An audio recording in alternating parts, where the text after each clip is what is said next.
Magandang araw, Sir Wilbur po, at your service. Narito ang ETUlay upang gabayan ka sa inyong pag-aaral upang lubos na maunawaan ang iba't ibang paksa o subject. Ang ETUlay ay isang free online tutorial class na pinangungunahan ng DepEd Educational Technology Unit sa pamumuno ni Undersecretary Elaine Del B. Pascua.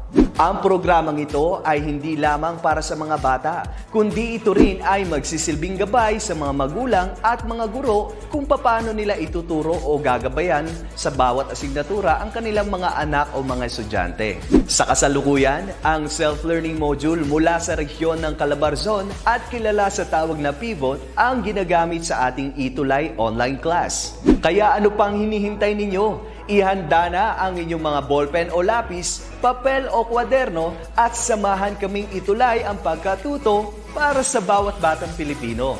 Sama-sama tayong magtutulungan para malampasan ang mga hamon sa panahong ito. Halina't matuto kasama ang inyong online tutor sa oras na ito.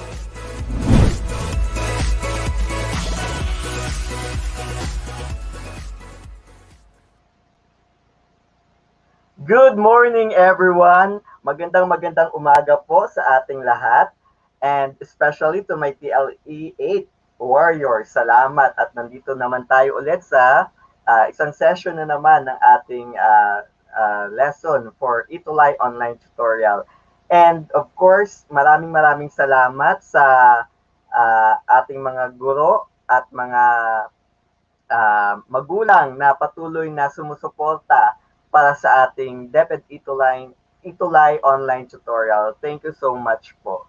And of course, huwag po kalimutan na mag-comment kung saan po kayong school or division galing para po mabati naman kayo at sana po ay hinihiling ko po yung inyong cooperation sa ating mga activities. Okay, so don't forget po na mag-comment kayo para mabasa po natin kung sino-sino po yung mga kasama natin ngayong umaga. Okay? So, before I start, ng ating I would like to yung opportunity, na mag-shout out sa aming former student sa St. Candidate School sa Estancia, Iloilo pa dati nung ako ay substitute teacher, naging estudyante ko siya. Good luck to Miss Rabia Mateo, our Miss Universe Philippines, sa kanyang journey sa Miss Universe. So good luck sa iyo, Miss Rabia Mateo, to our former student sa St. Candidate School, Estancia, Iloilo. So good luck.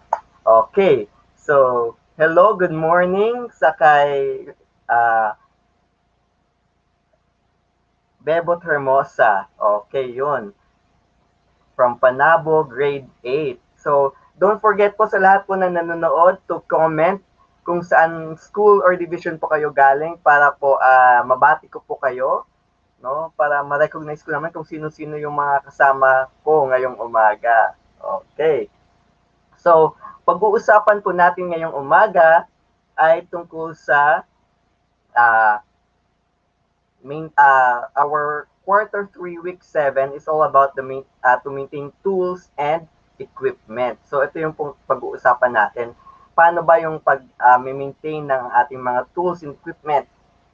So ano bang ibig sabihin ng maintenance? Paano ba natin mini-maintain yung mga kagamitan natin, So when we say maintenance, it is an action carried out to retain an item or to restore it to its functional condition. Okay, so yan yung pag-aaralan natin ngayong umaga with the use of lubricants and solvents, Maya-maya, malalaman natin yan.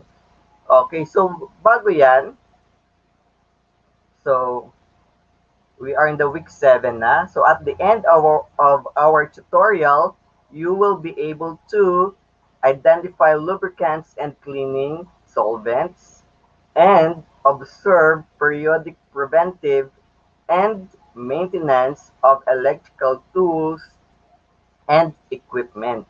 Okay.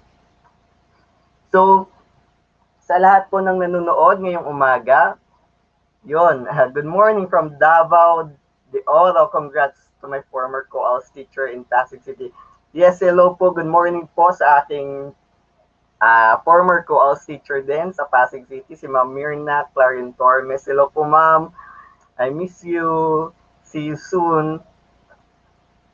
Salamat sa panonood. Okay. So, nag-aantay pa ako ng pang konti pa lang tayo ngayong umaga. Okay, so don't forget to comment kung saan po kayong school or division galing para ma-recognize ko naman po kayo. Okay, so first, let's have a pre-test. Yes, a pre-test. So, ito po.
Magandang araw, ako po si Sir Ariel, ang ALS lover ng Edtech Unit. Narito po ako para sa isang napakagandang balita at upang magpaalala na ang kinabukasan ay mas gaganda at uunlad kung ang lahat ay patuloy na mag-aaral. Sa edukasyon sa ating bansa, tiyak na walang maiiwanan sa pag-abot ng mga pangarap.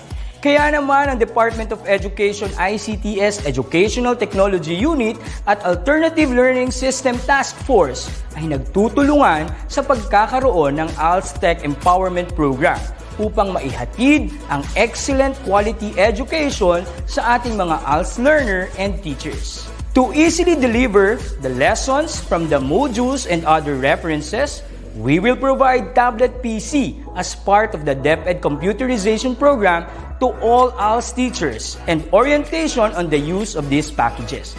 To deepen the pedagogical use of information and communications and technology in delivering instructions, there are training workshops on the use and curation of open educational resources or OER, Google and Microsoft productivity tools, creation of video lessons using PowerPoint presentations and KineMaster, and on ebook or e-magazine development. To create an avenue for remedial lessons that is open to all learners, teachers, and parents, we will have the ETUlay free online tutorial and mobile ETUlay, where we will visit remote schools to feature the best practices of our ALS teachers and learners. Sa mga out-of-school youth and adult, laging tatandaan na may pag-asa upang makapagpatuloy sa pag-aaral. May ALS para sa inyo. Ang edukasyon ay para sa lahat. Para sa bata, para sa bayan, para sa guro. Sulong Edukalidad.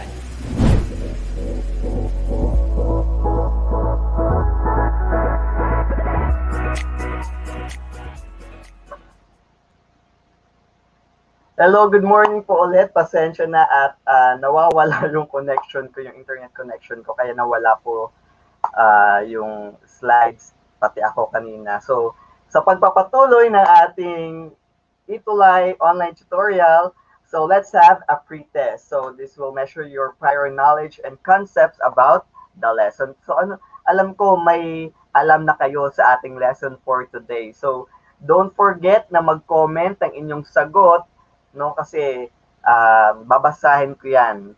Don't worry. So, lahat mare-recognize ngayong umaga. Okay, so, direction. Write the word soluble or insoluble inside the table. So, when we say soluble, ito yung nade-dissolve, no? Especially sa tubig.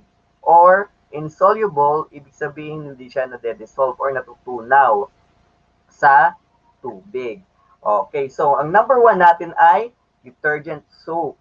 So ano kaya? Soluble ba siya or insoluble? Okay, paki-comment po ng inyong sagot.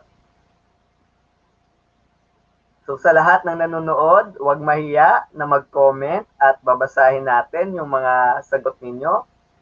So yung detergent soap ba, soluble ba siya or insoluble? So huwag mahiya na mag-comment ng inyong sagot. Okay. And please don't forget also to comment kung saang school or division kayo nanggaling kasi para ma-recognize ko kayo at maraming salamat sa pagtutok sa ating DepEd ETUlay online tutorial for TLE. Okay. So number 1, detergent soap. Natutunaw ba ito sa tubig? Nade-dissolve ba ito sa tubig o hindi? So soluble or insoluble? Okay. So yung detergent soap na to ay titingnan natin kung soluble or insoluble. Okay, soluble yung detergent soap natin. Okay, number 2, thinner. Ano kaya yung thinner? Soluble or insoluble? Okay. Yes, tama ang sagot ni Army Laban. Soluble for number 1. And for number 2, thinner, ang sabi naman ni Crizel Faith Lim Salimpade ay insoluble. Okay, tingnan natin kung tama ang sagot for number 2. Yes, correct. Insoluble. Very good. And for number 3, kerosene. Ano kaya yung kerosene? Soluble ba or insoluble? Paki-comment po ng inyong sagot. So, salamat kay Army at saka kay Crisel sa inyong mga sagot. So, huwag mahiyang sumagot sa ating pre-test. Okay, for number 3, yung kerosene ba, soluble or insoluble? Okay, for ang kerosene ay, yes, tama si Army ulit, no? Insoluble, correct. For number 4, water. Ang tubig kaya, soluble ba or insoluble? Okay, tingnan natin. Okay, for number 3, tama din si Crisel, Faith, no? At saka si Army. Insoluble for number 3. And for number 4, water. Ano kaya yung sagot? Soluble ba siya or insoluble? Yung tubig. Okay, ang tamang sagot for number 4 ay soluble. Okay. And for number 5, gasoline. Ano kaya ang tamang sagot for number 5? Okay, so don't forget na kapag nagsasagot kayo, lagyan nyo po ng number para hindi po tayo malito. Okay, so for number 5, ano kaya yung tamang sagot? Paki-comment lang po. Okay, ang sabi ni Army at saka ni Crizel ay ito yung for number 4, so water. Okay, soluble, very good, correct. And for number 5, si gasoline kaya, anong tamang sagot? Okay, ang sabi ni Army ay insoluble. Tignan natin kung tama ang inyong sagot, ha? Okay, the correct answer is insoluble. Very good. So, thank you. Salamat sa lahat ng sumasagot ngayong umaga. So, sana dumami pa yung manood sa atin, no? And now, let's have a recap. So, ano ba yung pinag-usapan natin last time? So, it's all about symbols, di ba? And signs. So, tingnan natin, ha? So, yun. So, ito yung recap natin. So, matching type tayo ngayon. So, match the electrical symbols in column A with column B. So, letter only. So, number 1. Okay, pakilagyan ng number. Okay, hello kay Sir JM Dibel. Good morning, sir. Thank you for watching. Yan, kababayan ko rin from Iloilo. Okay, for number 1. Anong electrical symbol kaya yung number 1 natin? Okay, paki-comment lang po ng inyong sagot for number 1. And hello kay Army Naitak Laban. Si Elmira Banal po ito from Canim National High School, Sibuta District, Zamboanga del Norte. Okay. So, good morning sa iyo, Army. Thank you for watching. And thank you sa cooperation mo sa pagsagot ng ating mga activities. As well as kay Crisel Faith sa Limpade. Good morning. Okay. For number 1, no, anong electrical symbol kaya yan? Okay, ang tamang sagot dyan ay okay, very good. Si Crisel Faith Lynn Salimpade. Okay, letter C. So, yan ay resistor. Very good. Excuse. And for number 2, ano kaya yan? Yung electrical symbol for number 2. Okay, paki-comment po ng inyong sagot. Okay, tingnan natin kung sino yung nakinig last time sa ating lesson for TLE 8. It's all about electrical symbols. So, for number 2, ang tamang sagot dyan ay okay, letter D. Push button. Okay. And for number 3, ano kaya yung tamang sagot for number 3? Paki-comment lang po ng inyong sagot sa lahat ng nanonood. Huwag pong mahiyang sumagot para sa ating recap.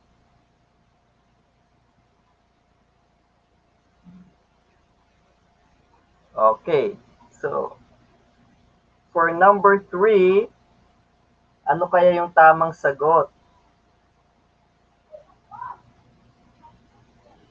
Okay, ang tamang sagot for number 3 ay letter A, terminal. Okay. And for number 4, ano kaya yan? Anong electrical symbol ang nasa number 4?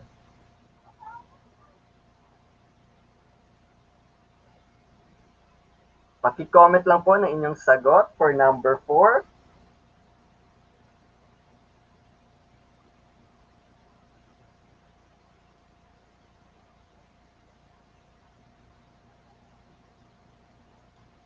Okay, for number 4.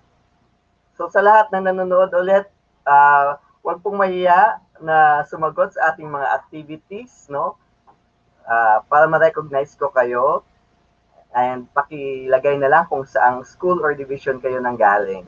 Thank you. And for number 4, yes, tama yung sagot ni Crisel Faith kanina for number 3. And for number 4, ang tamang sagot ay letter E, buzzer. And for number 5, ano kaya yung tamang sagot for number 5?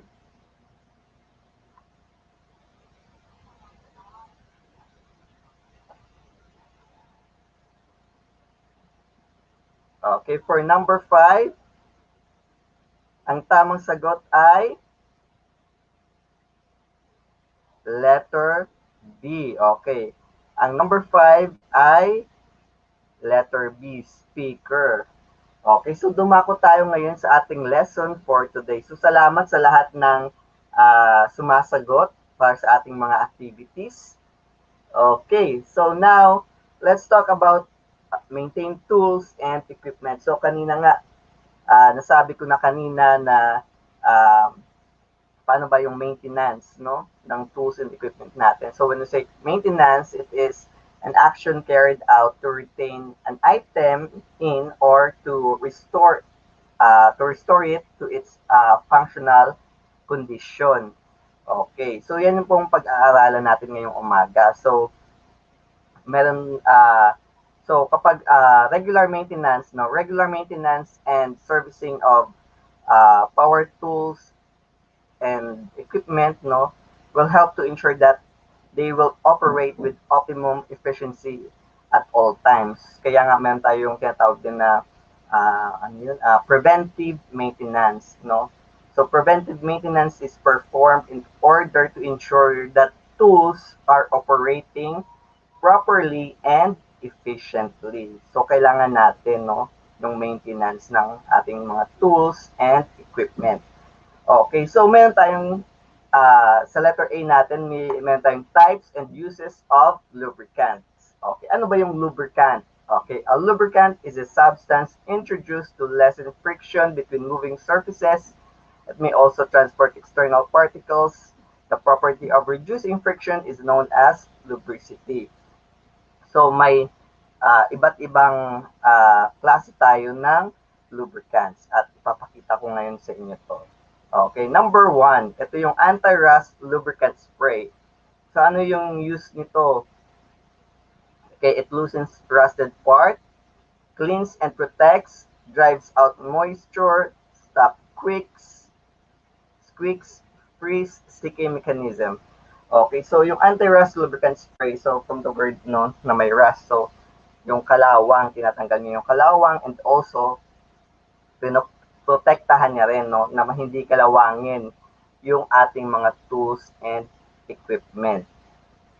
And also, we have the wire pulling lubricant. So, ano naman yung use nito? Does not damage insulation, clings to wire, and dries to a slippery film, suitable for use with wire or cable covered with rubber. Okay. So, ito naman, yung lubricant na to ay nilalagay sa conduit or sa yung conduit pipe natin na nilalagyan ng wire, di ba? So, nilalagyan siya ng lubricant para madali siyang ma-pull, no? Or mahila. So, yan yung use ng wire pulling lubricant natin. And then, we have also what we call the all-purpose anti-rust lubricant. So, pas lang naman siya ng tawag dito, ng kanina, ng anti-rust lubricant natin. So, anti-rust, lubricating, rust removal, and decontamination conductance. Okay. Next, we have the lubricant oil and engine oil. So, ano naman tong gamit ito? Lubricates the gear, cleans and protect, and drives out moisture. So, the main role of engine oil is to lubricate the engine parts, no, which are in constant friction. So, it thus reduces friction, which tends to increase wear and tear of engine parts. So, yan yung engine oil and lubricant oil. Okay. Next is the silicone lubricant. So, it's stable, lubricates, protects, reduces friction of water repellent. So, yan yung mga iba't ibang klase ng lubricant natin. And we have also, ito pag-aaralan din natin yung, ito pala, a good lubricant possesses the following characteristics. So, ito dapat high boiling point, low freezing point, high viscosity index, thermal stability, corrosion prevention, and high resistance to oxidation.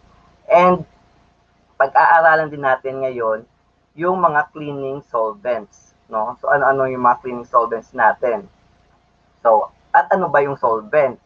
So, solvent is a component of a solution that dissolves solute and is usually present in large proportions or amounts.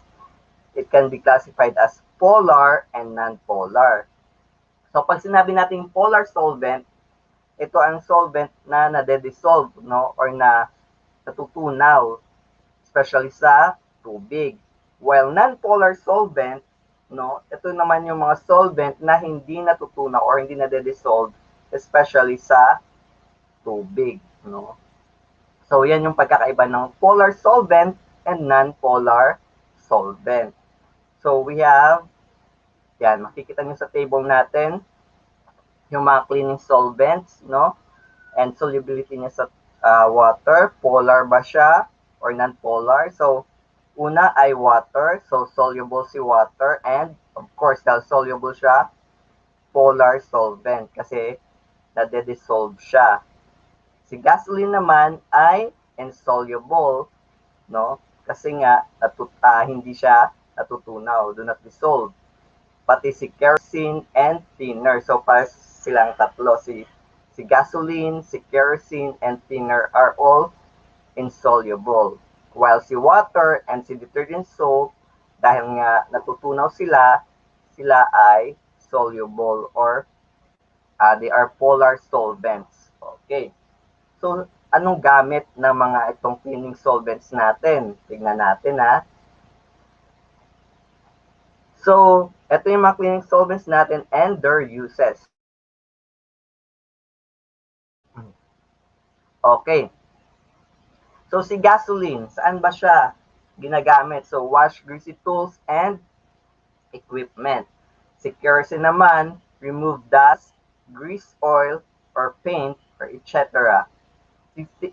Thinner naman, ano yung use niya? Remove spilled paint on the floor, walls, and tools. So, naalala ko nga dati kapag napinturahan yung kamay ko, nilalagyan nila ng gasolina para matanggal daw. No? Natatanggal naman konti. And dapat hindi pala yun gamitin sa kamay kasi nga it can damage our skin, no? So yun yung naalala ko dati nung maliit ako nila kapag may pintura yung kamay, nilalagyan nila ng gasolina para matanggal yung paint. And of course yung thinner, alam naman natin yan, no, kapag may na spilled, no, sa ating mga floor, no, yan yung nagtatanggal talaga, mabilis tanggalin yung mga paint, especially with the use of thinner. And of course, water. Ang water naman, so alam naman natin kung saan ginagamit, no? Yung tubig. So, wash dust on the floor, walls, and etc. So, maraming gamit yung tubig. And lastly, detergent soap and water. So, wash, clean benches, tables, and cabinets. Okay, so yan yung mga iba't ibang cleaning solvents natin at ang kanilang mga uses. Okay. So now, let's have an activity. It's already 9:53. Sana matapos natin hanggang post-test. Okay. Match the cleaning solvents in column A with their corresponding uses in column B. Okay. So now, kailangan ko po na sumagot kayo. Huwag mahiyang sumagot. Okay. For number 1, ano kaya yung tamang sagot for gasoline? Ano kaya yung uses ulit ng gasoline? Paki-comment po, no, lagyan po ng number and then yung letter ng tamang sagot. Okay. For number 1, sa lahat po ng nanonood dyan, paki-comment po, huwag pong mahiyang sumagot. Okay. And hello kay Kate Abugade, grade 8 Fortune from PNHS. Hello, good morning sa iyo, Kate.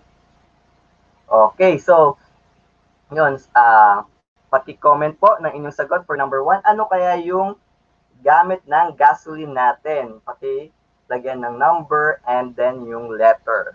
Okay, huwag mahiya Okay, for number 1, ano ang tamang sagot for number 1 natin? Okay, ang sabi ni Crisel Faith, letter C is used to remove dust, grease, oil, paint, etc. Okay, tingnan natin kung tama ang sagot ni Crisel Faith. Okay, letter D. It is used to wash greasy tools and equipment. Okay lang yan. Sige, number 2, kerosene. Okay, for number 2, ano kaya yung tamang sagot for number 2? Ano yung use niya? Ano yung gamit ni kerosene? Tignan natin.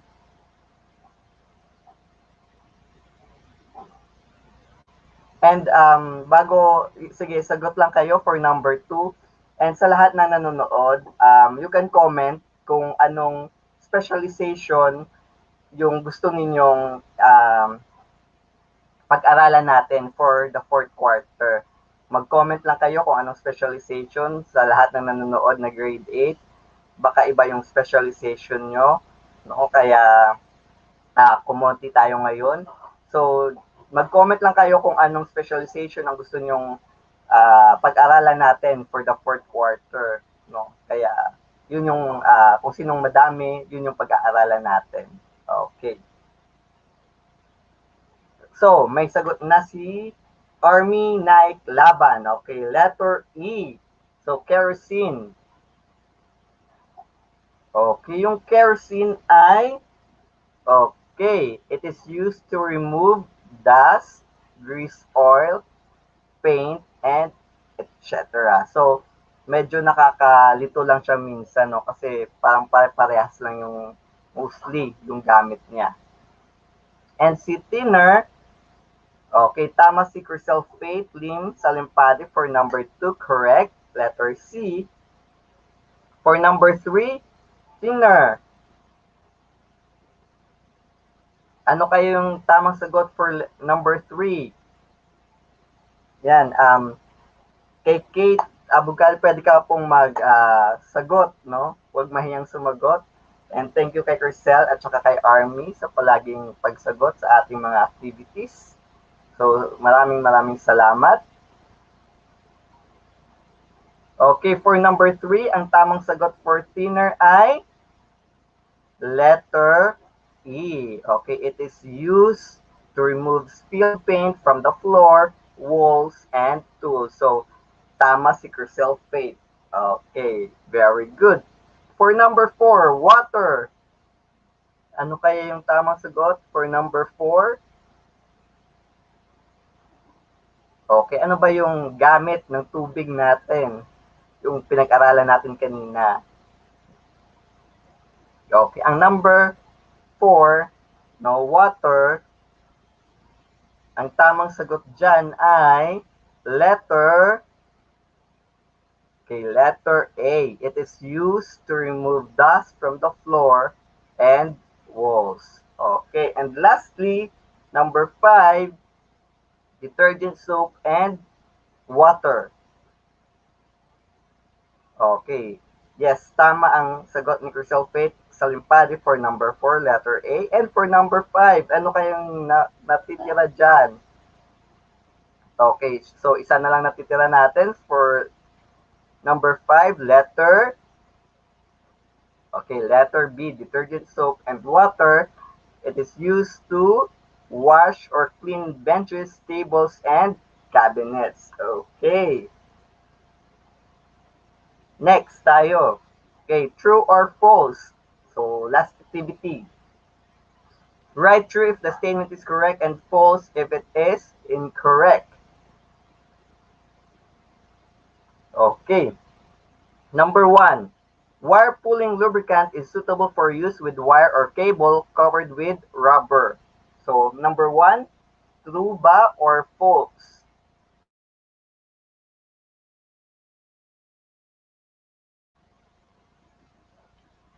Okay, so tama yung sagot ni Crucelfate kanina, no?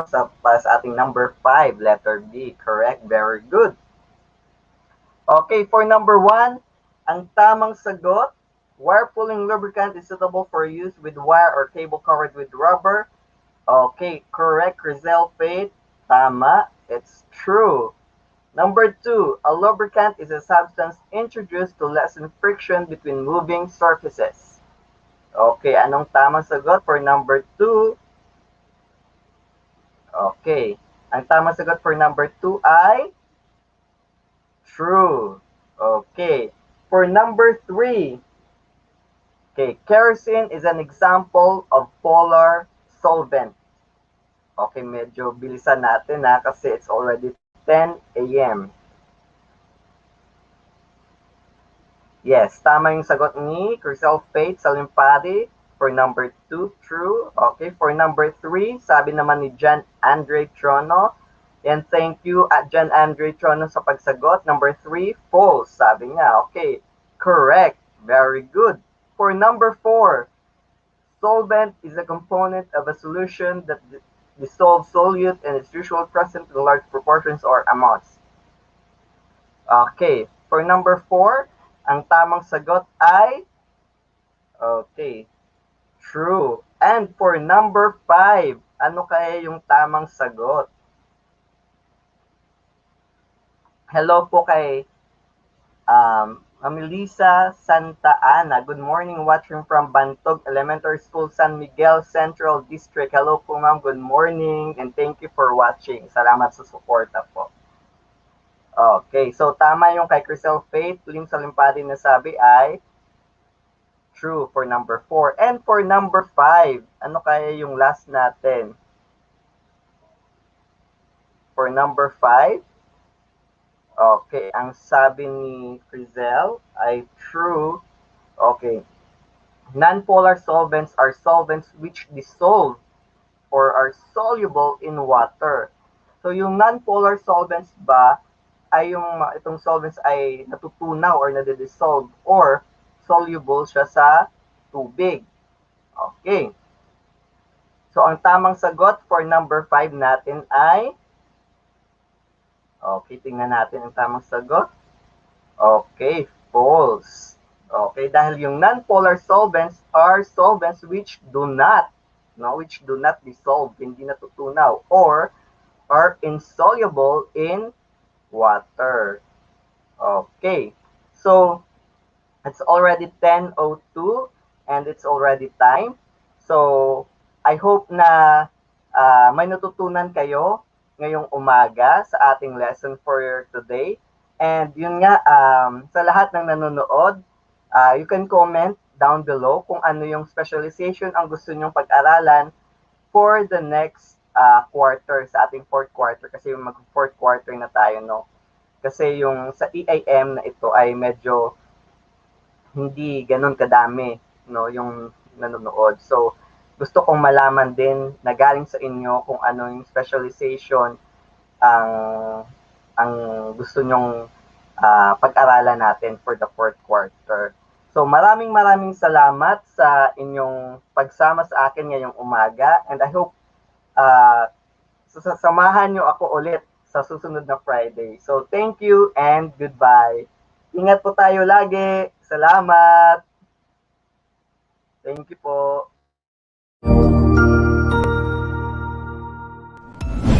Sigurado ako na marami ka na namang natutuhan sa ating ETUlay tutorial session ngayong araw.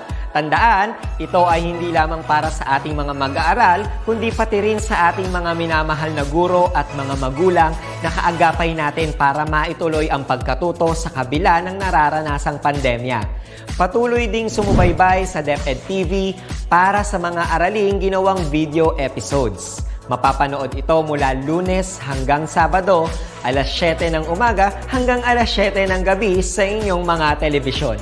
Abangan sa Lunes mula 1:00 ng tanghali ang iba pang aralin sa ating ETUlay free online tutorial session sa Science. I-like and subscribe at manatiling nakasubaybay sa ating ETUlay tutorial session sa DepEd Edtech Unit FB page at Educational Technology Unit channel sa YouTube at sa DepEd Tayo at DepEd Philippines social media accounts. Paalam!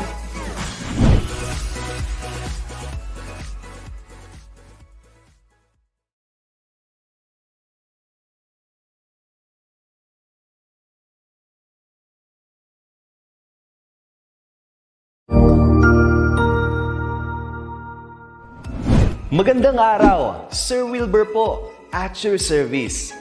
Narito ang ETUlay upang gabayan ka sa inyong pag-aaral upang lubos na maunawaan ang iba't ibang paksa o subject. Ang ETUlay ay isang free online tutorial class na pinangungunahan ng DepEd Educational Technology Unit sa pamumuno ni Undersecretary Elaine Del B. Pascua. Ang programang ito ay hindi lamang para sa mga bata, kundi ito rin ay magsisilbing gabay sa mga magulang at mga guro kung paano nila ituturo o gagabayan sa bawat asignatura ang kanilang mga anak o mga estudyante. Sa kasalukuyan, ang self-learning module mula sa rehiyon ng Calabarzon at kilala sa tawag na Pivot ang ginagamit sa ating ETUlay online class. Kaya ano pang hinihintay ninyo? Ihanda na ang inyong mga ballpen o lapis, papel o kwaderno at samahan kaming itulay ang pagkatuto para sa bawat batang Pilipino. Sama-sama tayong magtutulungan para malampasan ang mga hamon sa panahong ito. Halina't matuto kasama ang inyong online tutor sa oras na ito.